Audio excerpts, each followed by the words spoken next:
Guys, welcome to this presentation titled The Big Picture. And this is going to be a bit of a longer one, and it's really important for, I think, any Train 2.0 coach and really any skill development coach to really understand this. And from my experience, it's really, really important to essentially stay in your lane. And I think what ends up happening is that hockey coaches and skills coaches really start to care about their players. And they want to give their players the best possible opportunity to maybe pursue professional hockey, especially with their more competitive and more engaged players. And what ends up happening is you try to solve every problem for them. And by doing that, you end up losing focus on the main intended thing that you are good at, which is focusing on the mechanics in our case. Now, the mechanics are defined as the skill development that allows a player to move efficiently on the ice, to skate identical to an NHLer, to shoot identical to an NHLer, and to stick handle like an NHLer. So those skills that are completely based upon mechanics and what's happening with the kinesiology of their body on the ice, that's really you. That's your lane, and that's what you really want to concentrate on. And an example of the mechanics of it could that your on ice performance. So I just wanted to check my notes there, but the on ice performance could be objectively measured as points per game. And I know not everybody loves that statistic, but at the end of the day, that's what coaches are looking at. That's what scouts are looking at. That's what your agent's looking at. That's what other teams who may want to pick you up in the future are looking at. And it's important to recognize that in the big picture, that if the players' mechanics are good, that their points per game should go up. But we're going to get into the full conversation here because I completely agree with you, because I know that's what people are thinking when they're watching this presentation.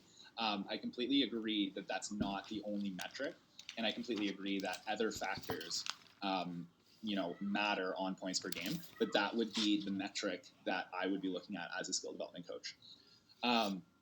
So another area of focus that players and parents and anyone's going to come to you with questions on is strength. And strength objectively could be measured as your 1 rep max of certain lifts, like your bench press, like your deadlifts, like your squats. Now, are there other important metrics for strength? Of course there are. But that's like one of the metrics that you'll be tested upon when playing for professional teams or trying out for professional teams and doing their combines. So I think it's important that players recognize when they need to work on strength, but don't try to solve that problem for them when you are specifically their mechanics coach. You're their skill development coach. Your job is on the ice and to make them better on the ice. And you can point them in the right direction, but as soon as you start trying to build programs on the side for them to get stronger, what ends up happening is you take your focus off of the mechanics, which is what you want to really focus on as a Train 2.0 coach. But I agree that strength is a very important element for players to improve upon in the big picture. So another thing, that this is a huge one. As a coach, I've had this asked to me a million times, where players are asking about the strategy in which what they should do. Parents even ask me that, where what they should be doing on the ice in terms of positioning and in terms of forechecks, back checks and their power play and their PK and stuff like that. And the problem with that is that every team coach is going to have a different philosophy for those players. And another problem that you run into is if you start telling them what to do from a strategy point of view, again, it's taking your focus away from the way that players are actually moving on the ice and focusing on the mechanics. So an important thing to mention to when you get that question is hey, I'm not your team coach, because your team coach will have a specific strategy, and I'm not going to understand what that strategy is. And maybe that team coach has put a lot of work and effort to building that strategy. And if you give them the benefit of the doubt, then you shouldn't really be giving them advice on their positioning or their breakouts and all these things, where your focus should be just on the skills that they use within those strategies. So it's very important to separate strategy from mechanics. And you're going to run into those questions where you get those strategy questions. And again, it's not your lane to be offering advice there. And you may want to solve that. You may be, super generous and you want to donate a lot of your time to solving that problem. But at the end of the day, it's really not, it's not your lane and it's not your problem to solve. So strategy, I'm just going to check my notes. An objective measure of strategy could be, where you should be positioned during your breakout, where you should be positioned on the power play, where you should be positioned, for checking. So there's all these examples of like positioning and the location that you should be on the ice, but it's just not your lane. And overall, the coach that is their team coach likely has their strategy picked out for them, so they should talk to them about what that is. So just kind of stay out of that lane and try to avoid the strategy conversations. Another one is conditioning. So, an objective measure of conditioning is maybe how fast your heart rate comes down, the rate in which your heart rate comes down after your shifts, or maybe you have a benchmark workout where you can run this amount of shuttle runs in this amount of time. The opportunities are endless to test your conditioning. I think the main one really should be how you feel during your shifts, and maybe your heart rate during your shifts. If you can keep your heart rate a little bit lower and calmer, that's likely a good sign that you feel conditioned and you feel that you're performing well conditioning wise in your game. But another aspect of conditioning could be just their overall health as well. So this is where I would put in nutrition and put in all those other metrics that play to the role of their of how they feel overall as just human beings, let alone athletes. So conditioning is a really important aspect. But again, if you're getting a ton of nutrition questions and a ton of what should I be doing for work, what should I be doing for my cardio, yes, that is an important aspect. But as a skill development coach, I totally agree, it's important. But your main focus should be back to the mechanics. You shouldn't be giving them that advice, because if they do have a strength and conditioning coach, as they get older, they likely will. That's important that you stay out of that lane and make sure that you redirect them to the best possible information, but don't spend too much time focusing on it either, because you should be redirecting that focus onto how you can get better at coaching the mechanics on the ice. So we went through the objective measure. So another great aspect of the big picture of whether you are going to get picked up as in your draft year and make it to professional hockey is your exposure. And I'll explain exposure. An objective measure of exposure could be the number of games in which you play per year that you're measured statistically. So for example, if you have two players and one plays 50 league games and then that's it, and then they take an entire off season, or there's another player who plays spring hockey and plays another 30 games, which is tracked and taken into account by their agents and scouts and these people actually watching you, the probability in which you are going to get picked up, if you are statistically the same, if you still have the same number of points per game, is better for the player that's actually exposed more often, because you're increasing the probability in which the right person at the right time is watching you. And I think that's kind of something that's under talked about. But again, you're going to get those questions as a coach, and you really want to redirect them to an agency or somebody who knows a little bit more about that part of the game, because as soon as you take your focus away from the mechanics and onto that the business side of hockey is a whole other world. And, whether players are getting to the junior teams that they want, or junior players are getting to the colleges that they want, that's a whole other world that's really not your lane.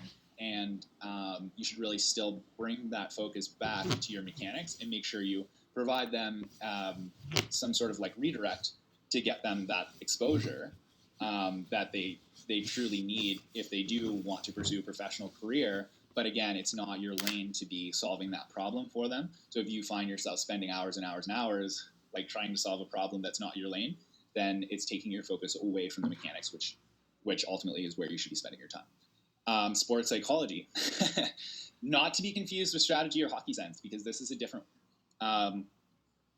So this one is how you keep your emotional well-being as an athlete, and an objective measure could be how you bounce back from, or how many games you have in a row where you have 0 points, and then how you bounce back from that. So like the rate of change of like, going from 0 points to more points the following game, or like how your trajectory goes up or down.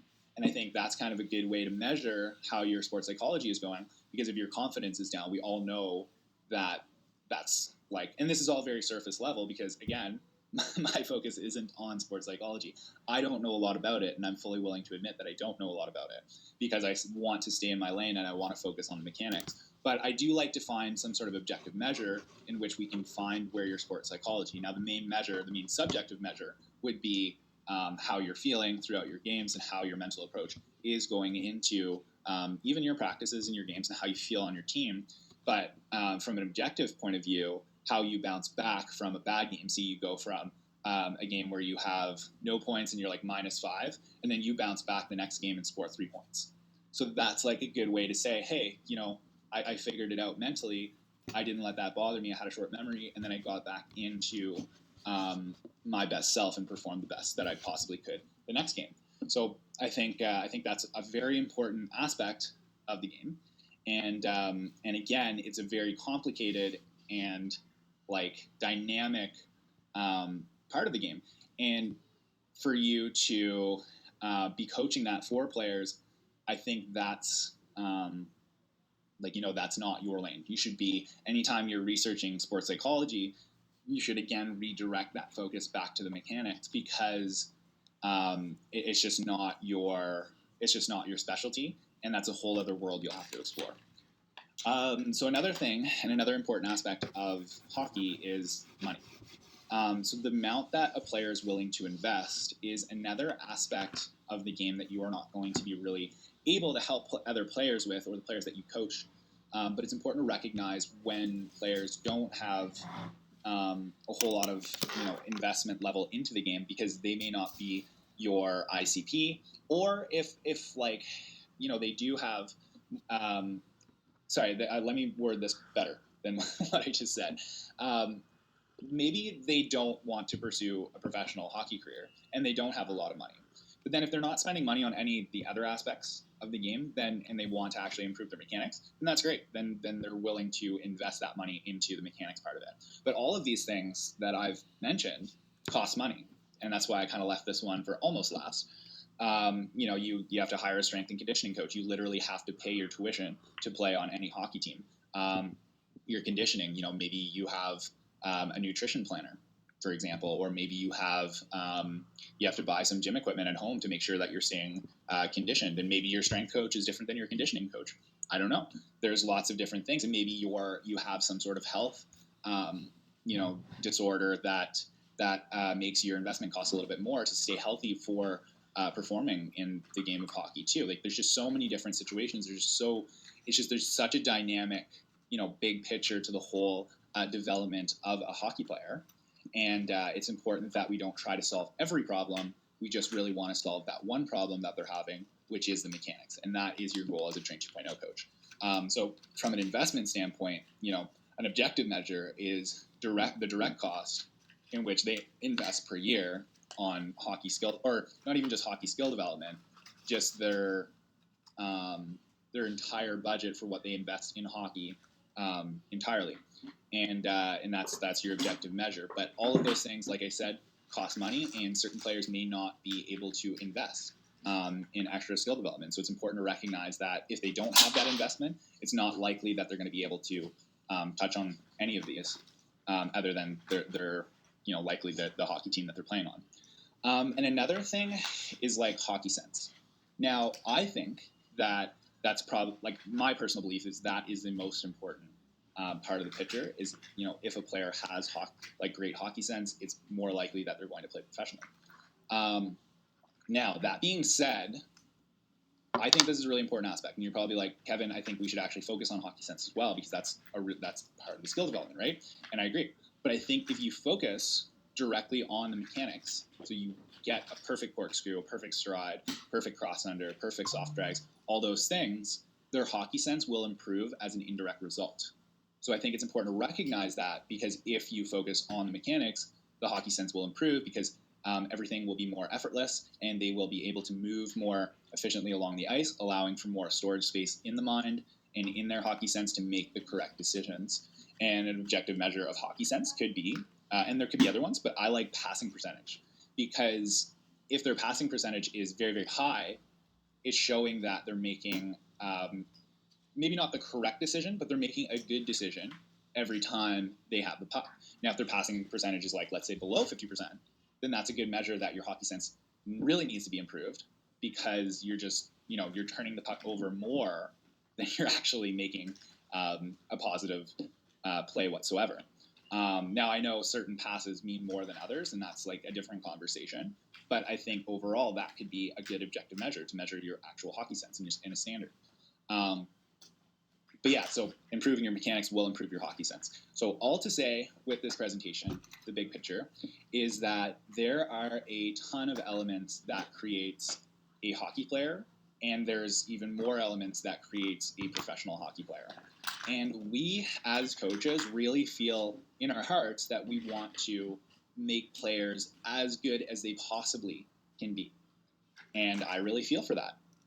But the best thing that you can do as a coach is stay in your lane and focus on the one thing that you are really good at, which is the individual skill development of mechanics.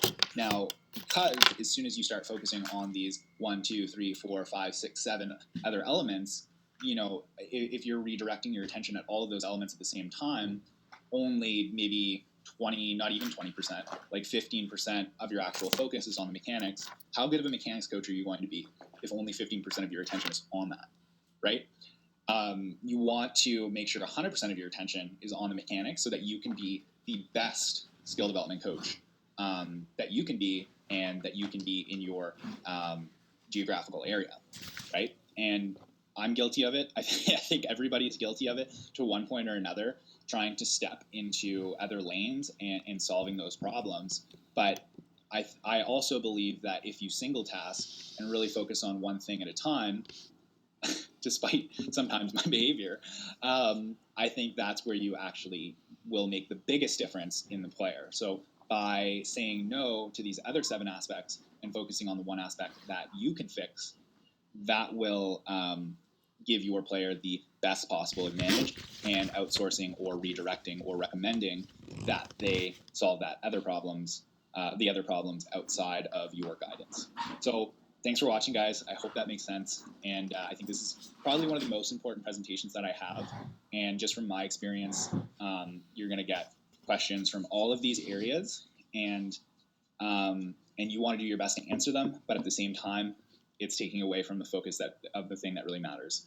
So be ready to answer these questions or redirect all of these questions that you'll have as a coach, and you'll be able to better help your players by truly understanding the big picture.